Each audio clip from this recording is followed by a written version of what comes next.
ये है happy home multi channel का प्रसारण सीधे आपके सामने।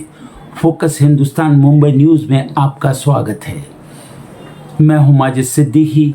दुआ सलाम, आदाब, जय भीम। दुनिया बदल रही है, देश वही है, वही रहेगा। हक और हकीकत को बताने वाले खामोश बैठे हैं। आने वाला वक्त ही बताएगा। वीडियो को आखिर तक देखिए। आज की ख़ास खबरें। सबसे पहले फोकस हिंदुस्तान को सब्सक्राइब करें, लाइक के साथ शेयर करें और अपने कमेंट ज़रूर भेजें। समाज को जगाने के लिए आपकी ज़रूरत है। फिर आऊँगा ताज़ा खबरों को लेकर। माजिद सिद्दीकी, जय हिंद।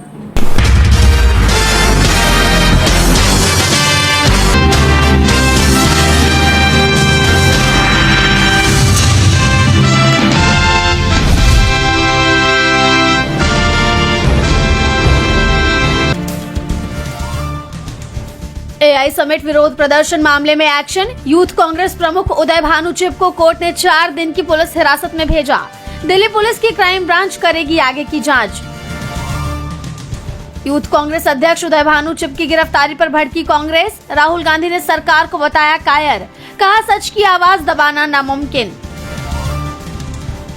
बीजेपी के आरोपों पर भड़के मल्लिकार्जुन खड़गे, कहा कॉमनवेल्थ गेम चल रहा था तब बीजेपी ने हर इवेंट का किया था विरोध। दूसरों को सीख देने से पहले खुद अपना व्यवहार देखे बीजेपी।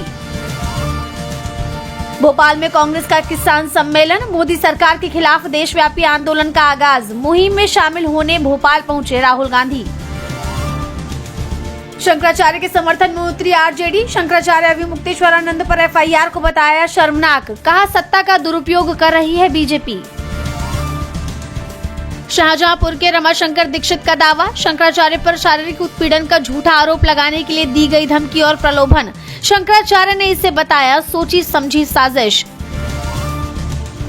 सुब्रमण्यम स्वामी ने पीएम मोदी से मांगा इस्तीफा। एप्स्टीन फाइल्स का दिया हवाला, कहा घोटाले की आंच आने से पहले छोड़े पद।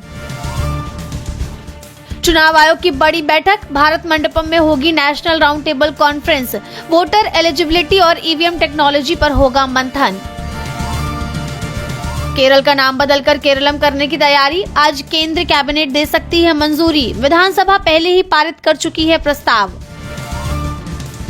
पप्पू यादव ने नीट धांधली को लेकर सरकार को बताया नाकाम। डॉक्टर सतीश की तत्काल गिरफ्तारी की उठाई मांग, कहा गंदी हो चुकी है बिहार की राजनीति। रूस यूक्रेन जंग को 4 साल पूरे। युद्ध विराम की कोशिशें नाकाम। यूक्रेनी राष्ट्रपति जेलेंस्की बोले, हम उन्हें अपना देश थाली में परोस कर नहीं दे सकते। ड्रग माफिया एल मेंचो की जान जाने के बाद हिंसा की आग में जला मैक्सिको। अब तक 73 लोगों की गई जान। सरकार ने हिंसाग्रस्त जालिस्को में की 2000 सैनिकों की तैनाती। वेनेजुएला ने अमेरिका से की अपदस्थ राष्ट्रपति मादुरो की तत्काल रिहाई की मांग। ड्रग तस्करी के आरोपों में अमेरिकी जेल में है मादुरो। अमेरिकी सेना ने देश में घुसकर किया था राष्ट्रपति को अगवा।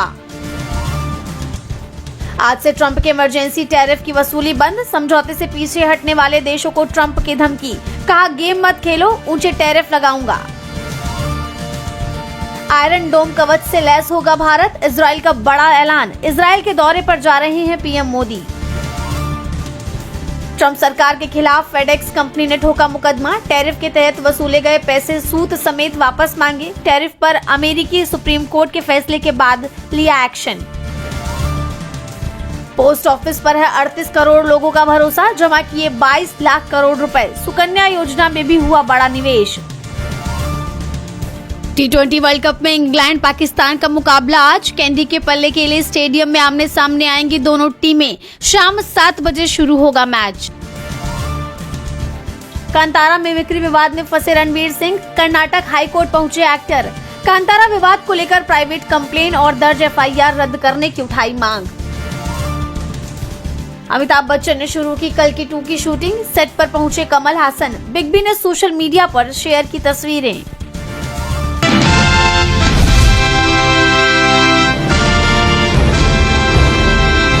पीएम मोदी ने कांग्रेस को घेरने की कोशिश की थी, लेकिन अब उनका ये दाम उन्हीं पर भारी पड़ गया है।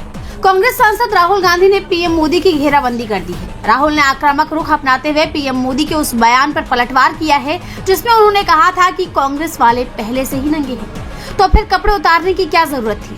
पीएम मोदी के इस बयान पर राहुल गांधी भड़क उठे हैं और उन्होंने एप्स्टीन फाइल, अडानी और तमाम मुद्दों को लेकर पीएम मोदी पर निशाना साधा है। राहुल ने कहा, बीजेपी के कार्यकर्ताओं, आरएसएस के कार्यकर्ताओं, आप अपने प्रधानमंत्री की आंखों में देखो, आपको डर दिखेगा।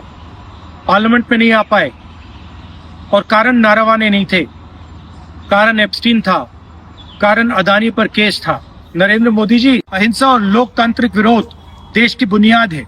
गांधी जी और भगत सिंह ने यह रास्ता दिखाया है, इससे आप इतना क्यों डरते हो? राहुल ने सीधे सीधे पीएम मोदी पर डरने का आरोप लगाया है। उन्होंने एक्स पर पोस्ट किया कि मोदी जी, आप शर्म की बात करते हो। शर्म की बात मैं आपको बताता हूँ। एप्स्टीन फाइल्स में आपका, आपके मंत्री और आपके मित्र का साथ में नाम आना, ऐसे घिनौने अपराधी के साथ आपका नाम जुड़ा होना, ये शर्म की बात है।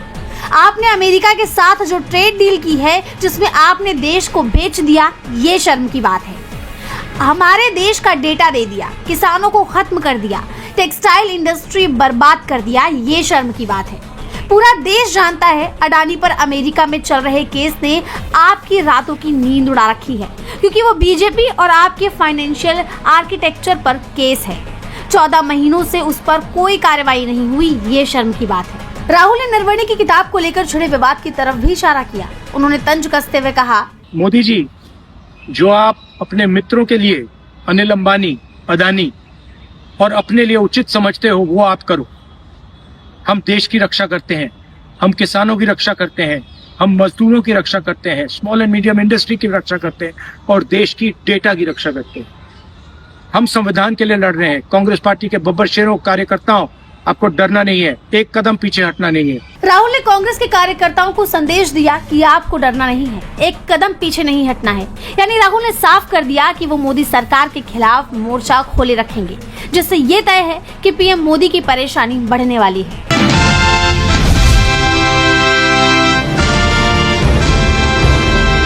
नेशनल यूथ कांग्रेस के अध्यक्ष भानु चिप को दिल्ली पुलिस ने गिरफ्तार कर लिया है, जिसके बाद बवाल मच गया।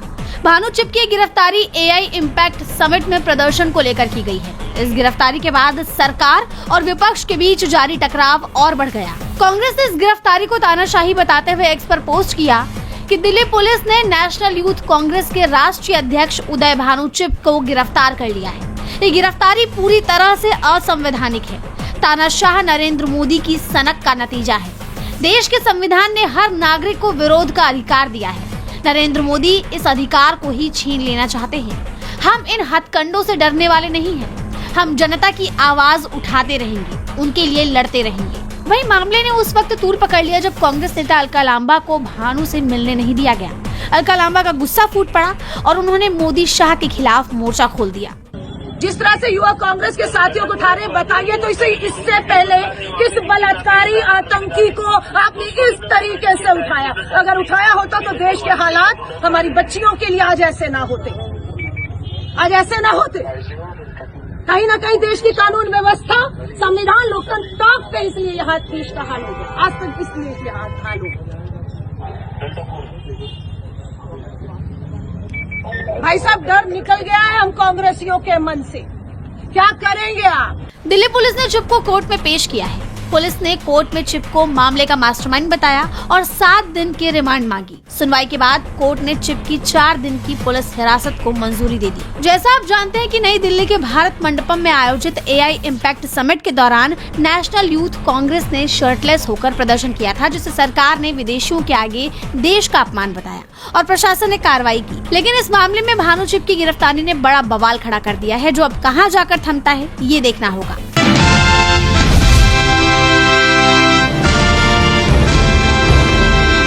एआई समिट में यूथ कांग्रेस के शर्टलेस प्रदर्शन पर पीएम मोदी की प्रतिक्रिया पर विवाद थम ही नहीं रहा। विपक्ष ने पहले ही इस मुद्दे को लेकर मोदी सरकार के खिलाफ मोर्चा खोला हुआ है और अब बीजेपी के अंदर से मोदी के इस्तीफे की आवाज उठने लगी है। अक्सर अपनी बेबाक राय के लिए चर्चा में रहने वाले बीजेपी के सीनियर नेता और पूर्व सांसद सुब्रमण्यम स्वामी ने अब इसे लेकर सीधे पीएम मोदी का इस्तीफा मांग लिया है। दरअसल एक्स पर एक यूजर ने पीएम मोदी का वीडियो शेयर किया था, जिसमें पीएम मोदी कांग्रेसियों को नंगा बता रहे थे। पहले आप ये वीडियो देखिए। समारोह स्थल पर विदेशी अतिथियों के सामने कांग्रेस के नेता कपड़े उतार कर पहुंच गए।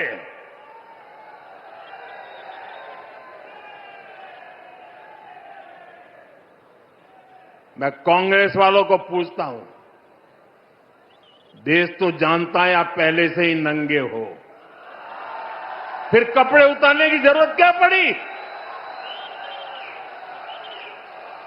अब इस वीडियो के साथ एक्स यूजर ने लिखा, मुझे लगता है कि हम नरेंद्र मोदी के अंत की शुरुआत देख रहे हैं। अब इस पोस्ट के कैप्शन पर प्रतिक्रिया देते हुए सुब्रमण्यम स्वामी ने पोस्ट किया कि उन्हें खुद ही इस्तीफा दे देना चाहिए, इससे पहले कि एप्स्टीन घोटाले उन्हें बर्बाद कर दे। जैसा आप जानते हैं कि दुनिया भर में एप्स्टीन फाइल्स को लेकर चर्चा गरमाई हुई है और एप्स्टीन के ईमेल में पीएम मोदी के साथ केंद्रीय मंत्री हरदीप सिंह पुरी का नाम भी आया है, जिसको लेकर उनके इस्तीफे की भी मांग तेज है। इस बीच स्वामी के इस पोस्ट ने बीजेपी में खलबली मचा दी है और ये कोई पहली बार नहीं है जब स्वामी ने पीएम मोदी या बीजेपी को लेकर इस तरह की कोई बात कही हो। अभी कुछ दिन पहले भी उन्होंने पीएम मोदी के इस्तीफे की बात की थी। तमाम प्लेटफॉर्म पर भी इंटरव्यू देते वक्त सुब्रमण्यम स्वामी पीएम मोदी की तीखी आलोचना करते हुए दिखते हैं और अब एक बार फिर उन्होंने मोदी को इस्तीफे की सलाह दे दी है। फिलहाल पार्टी की तरफ से इस बयान पर अब तक कोई प्रतिक्रिया नहीं आई है। अब इस मामले में पीएम मोदी इस्तीफा देते हैं या नहीं, ये देखना होगा।